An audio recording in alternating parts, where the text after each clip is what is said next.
The neighborhood was silent, too silent for a summer night. No dogs barking, no cars passing, not even the sound of crickets. It felt like the whole block was holding its breath. From a second-floor window, the narrator watched. Across the dark street, a thin beam of light cut through the shadows. It was Mr. Daniels, the HOA President. Everyone knew him as the man who wrote letters about grass being too long or fences being the wrong color. But tonight he wasn't carrying papers. He had a flashlight, a clipboard, and something else. Something strange.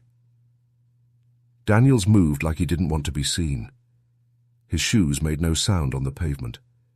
He stopped at the edge of the narrator's driveway, glanced around, and crouched low. The flashlight clicked off. For a moment he vanished into the dark. Then the beam flicked back on, but this time it was aimed at the garage wall. The narrator leaned closer to the window. His chest tightened. Daniels wasn't writing down notes. He was measuring, dragging a tool across the siding, muttering under his breath. The tool left faint marks, strange shapes that didn't look like letters or numbers. This wasn't a normal violation check. This felt wrong. The narrator's thoughts raced. Is he planning to find me again? Or is this something worse? Then came the sound. A low hum, soft at first, but it grew louder until it vibrated in the air. Daniels pulled something from his bag, a device no one in the neighborhood had ever seen.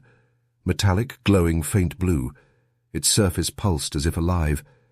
It looked less like a tool and more like something pulled from another world. The narrator's stomach dropped.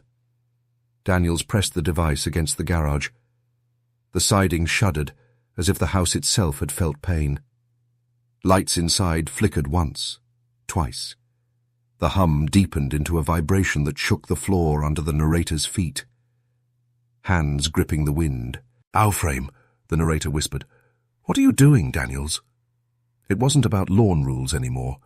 This wasn't about trash cans left out too long. No. Mr. Daniels was hiding something far bigger, something the HOA had no business knowing. And then, for just a second, the whole street seemed to breathe. Houses groaned, lights dimmed, and a ripple of energy passed along the block, like the neighborhood itself was waking up.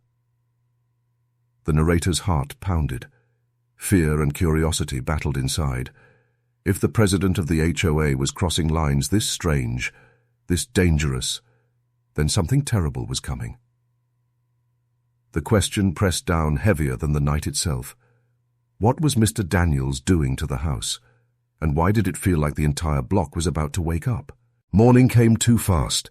The neighborhood looked the same on the outside, neat lawns, trimmed hedges, clean driveways, but the narrator couldn't shake the image of Mr. Daniels pressing that strange glowing device against the garage. Every creak of the house felt different now, as if the walls remembered the vibration from the night before. Before noon, an email alert popped up. Emergency HOA meeting. Attendance required. By evening, the community hall was full. Folding chairs lined up in perfect rows, neighbors sitting stiff and silent. Their faces showed something odd, not just the usual boredom or annoyance with HOA meetings. It was something heavier. Fear. Then Mr. Daniels walked in. He didn't look tired, though he had been sneaking around half the night. His back was straight, his smile tight. He tapped the microphone once, and the room grew still. "Good evening," Daniels said smoothly. "We have new rules. For the safety of our neighborhood, you must comply immediately." The narrator frowned. Safety? That wasn't a word Daniels usually cared about. Daniels held up his clipboard. Rule 1. No one may use their garage after dark. Rule 2. No outdoor lights will remain on after 10 p.m. Rule 3. All doors must be locked by that same time, without exception. A murmur rippled through the crowd. No garages, no lights, no open doors. The rules were not just strange, they were unnatural. A neighbor raised a hand. "What's this about, Mr. Daniels? Why can't we turn on our porch lights?" Daniels' smile never faltered. "For your protection. Some things are best not disturbed at night." The narrator felt a chill. Some things? What things? The meeting continued, but the room felt tense. People nodded slowly, but their eyes darted around. The narrator realized something important. Many of them weren't confused. They weren't surprised. They looked resigned, like they already knew more than they wanted to admit. After the meeting, as neighbors left, the narrator stepped outside into the dusk. That's when he saw them. At the edge of the street stood 3 figures in black uniforms. Not police. Not security guards. Their clothing had no logos, no badges, only dark armor-like fabric. Each one carried a small device at their side, humming faintly in the quiet. They scanned the street, their faces hidden behind tinted glasses, as if making sure the new rules would be obeyed. The narrator's heart sank. This wasn't just an HOA meeting. It wasn't about rules or order. It was about control. Something larger was happening, and Daniels was at the center of it. And for the first time, the narrator wondered, was he the only one willing to resist? Or the last one left who still could? The new rules echoed in the narrator's head long after the meeting ended. Locked doors, dark porches, silent garages. It didn't feel like safety. It felt like a cage. That evening, when the streets grew quiet again, the narrator returned to the garage. The spot where Daniels had pressed the glowing device still lingered in memory, sharp as a scar. Under the beam of a small flashlight, the narrator crouched down. At first the wall looked normal, but then, yes, there were faint black marks across the siding, thin and jagged like burns left by lightning. The air around the wall even smelled strange, sharp, like metal after a storm. Closer inspection revealed more. On the ground lay a dusting of tiny metallic grains, silver-grey and shimmering faintly under the light. When touched, they felt gritty, but then clung to the skin as if magnetized. This was not normal dust. This was not from any tool a homeowner could buy at the hardware store. The narrator's chest tightened. What had Daniels done to the house? As he pocketed a small sample of the strange dust, a voice hissed from the shadows. "Stop!" The narrator spun around.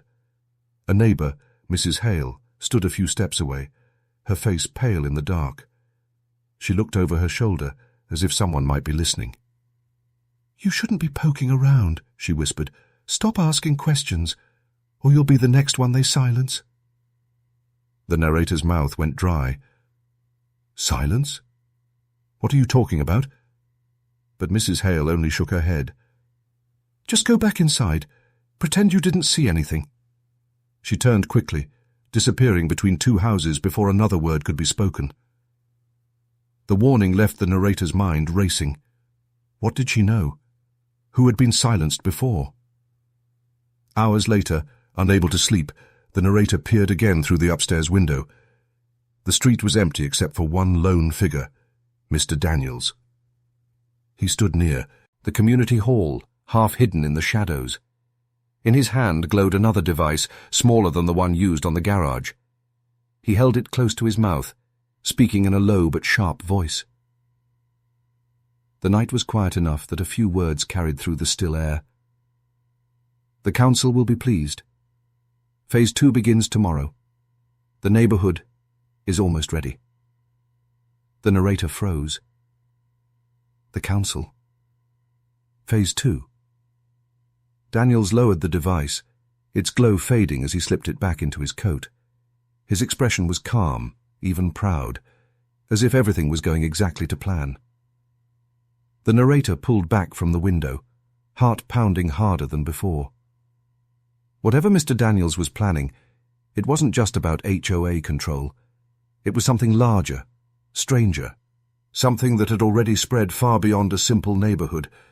And if there was a Phase 2, then the worst was only beginning. Sleep never came. The words "the Council" and Phase 2 circled in the narrator's mind until they became unbearable. By dawn, one thought was clear. Answers had to be found. That night, while most of the neighborhood kept their lights off as ordered, the narrator slipped out. The streets felt strange, too empty, too watched, but the community hall was dark and still. Daniels always locked it after meetings, but the narrator knew the side window had a weak latch. With a quiet push, it slid open. Inside, the air smelled of old carpet and coffee. A faint hum came from the back office. The narrator's hands shook as he opened the door. Piles of folders and maps lay stacked high on the desk. Daniel's clipboard sat neatly in the center, as if waiting for him. He flipped it open and froze. The first page looked like a blueprint of the neighborhood. Every street, every house, every yard drawn with perfect detail. But layered underneath in red ink were strange grids, running like veins under each property. At first they looked like power lines, but no, these weren't electrical. They branched too wide, curved in unnatural shapes, and glowed faintly under the light. Heart racing, the narrator pulled more papers. Tunnels, dozens of them, mapped under the homes. They crisscrossed beneath the sidewalks and lawns, meeting at sharp points where symbols were drawn, symbols that matched the marks Daniels had burned into the garage wall. It wasn't maintenance. It wasn't city planning. It was something else, something far beyond human design. Further in the stack was another folder, its label faded but clear. Phase 2 activation. Inside were notes, not all in English. The writing twisted across the page in jagged lines, as though drawn by another hand, or another species. The narrator's breath caught. Words in English stood out among the mess. Energy transfer. Human compliant. Council approval.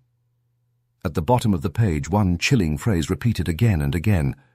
Neighborhood power hub. The narrator staggered back. Daniels hadn't been enforcing rules. He had been building a machine. The houses, the lights, the doors, the silence after dark. It all fit together. The entire neighborhood was being turned into a living circuit. And it wasn't for the HOA. A final folder sealed the truth. Inside was a photo. Blurry, dark, but clear enough. Daniels stood beside figures not human. Tall shapes with elongated heads, eyes glowing faint white, skin that seemed to shimmer like metal. The caption below was short and cold. Council visit. Approval granted. The narrator's chest tightened. Daniels wasn't just a power-hungry HOA president anymore. He was part of something far larger, something galactic. The office suddenly felt colder, the walls pressing in. The narrator stuffed a handful of papers into his jacket, heart hammering.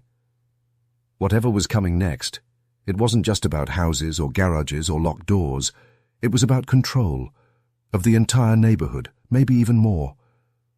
And Mr. Daniels was no longer acting alone. The papers burned like fire in the narrator's pocket. Proof of tunnels, symbols, and the council. It was too much for one person to carry alone.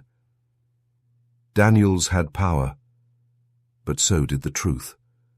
The narrator knew it was time to find allies.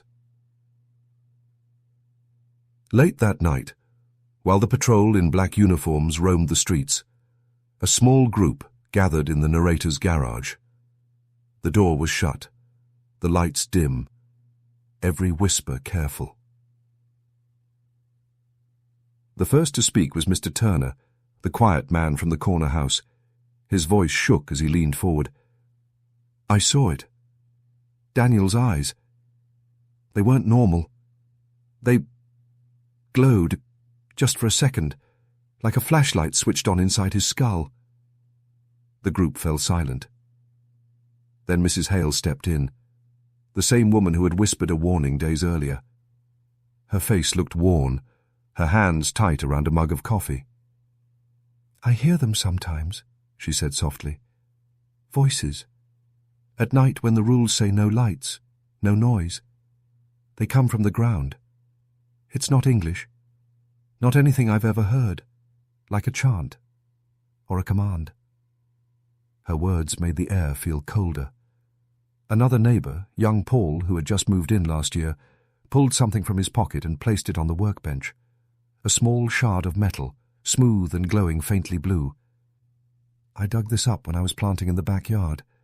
It hummed in my hand until I dropped it. I don't think it was meant for us to find. The narrator laid the stolen blueprints on the bench. The maps of tunnels and grids spread out before them. Eyes widened. Gasps filled the room. No one argued now. The proof was there. The neighborhood wasn't just homes and streets anymore. It was a machine. A machine being built under their feet. "This is why he's making us follow those rules," the narrator said firmly. "No lights, locked doors. He's turning us into part of his project. And it isn't for us, it's for them." Silence again. Heavy, fearful. The Jabot and Turner straightened his back. "So what do we do? Sit here while Daniels finishes turning us into batteries for his council? Or fight?" The narrator's eyes hardened. "We fight. Humans against whatever the HOA has become. We don't let them take this block, not without a war." Around the garage, heads slowly nodded. Fear was still in their eyes, but something else flickered now too. Resolve. The group wasn't large. They weren't soldiers. Just neighbors with lawns, families and lives they didn't want stolen. But in that moment, they became something more. A resistance. And the first spark of defiance against the council had just been lit. The night began with silence, but it didn't last. First, the streetlights flickered out one by one, like dying stars. Then came the sharp click of locks, doors sealing across the neighborhood without a hand touching them. Finally, a deep hum filled the air, low and steady, shaking through the ground. The narrator and his small band of neighbors watched from the garage window as a shimmering wall of blue light rose around the block. It wasn't a fence, but it trapped them all the same. They were inside the grid now. "It started," whispered Mrs. Hale. The narrator nodded, holding up the papers and the strange shard of metal. "Then we move now." Their plan was simple, risky, and the only chance they had. Cut the power lines feeding the grid, break into the HOA command center, and use the stolen device against Daniels himself. Turner led the first strike. With bolt cutters in hand, he pushed through a dark alley and snapped one of the glowing conduits hidden under the soil. Sparks lit the night, and the humming faltered for a second. "Go!" the narrator shouted. The group rushed the community hall, the place where all the maps and files had been. Inside, the hum was deafening. The walls glowed faint blue, symbols crawling across the floor like veins. At the center stood Mr. Daniels. He didn't look surprised. He smiled. "You think cutting wires will save you?"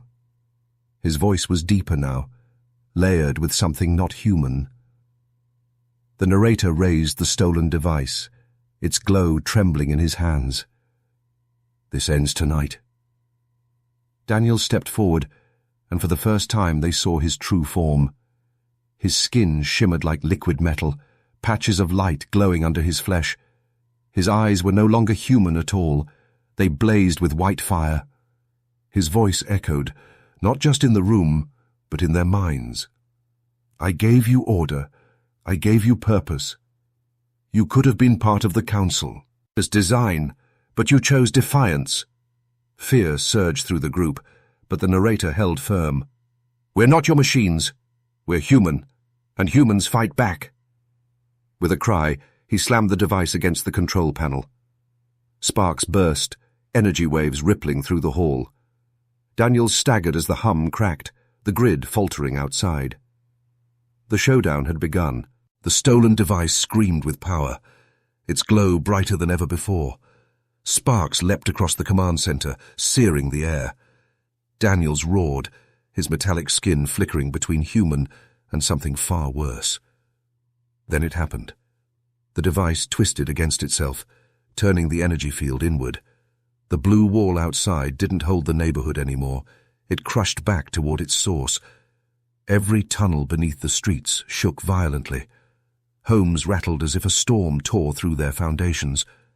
Daniel staggered, clutching his chest. "No, this isn't possible. The grid belongs to me." But the hum betrayed him. Instead of feeding the council's design, the energy folded in on him. The walls glowed white, the veins of light burning hot, then snapping one after another. Outside, the neighbors cried out as cracks ripped through sidewalks and lawns.